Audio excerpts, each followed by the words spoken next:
Hi everyone, in front of me I've got Tecno Spark Go 2024 and let me share with you how to set the camera timer on this device. So let's start with opening the camera app, and currently we are in the standard photo mode, and unfortunately the timer is not shown right here in this panel, so it means we will have to enter the settings. They are in the left upper corner, so let's tap on the settings. And here we have to scroll and find the timer, which is right here in the capture settings. Let's tap on this option, and in this device we've got 4 different options, so off, 3, 5 and 10 seconds delay. Let me choose 10 seconds delay, just tap on it, it will be immediately applied.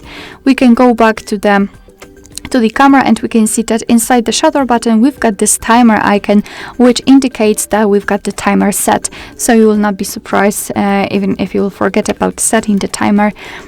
You can also always check whether you've got it set or not.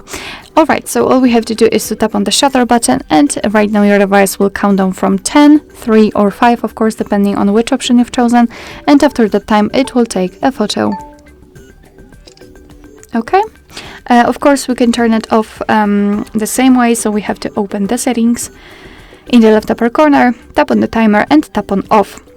It will be applied, and we can see that the shutter button does not have any kind of icon inside, which means that from now on your device will take photos right after touching the shutter button. Alright, so that will be all. Thank you so much for watching. I hope that this video was helpful, and if it was, please hit the subscribe button and leave the thumbs up.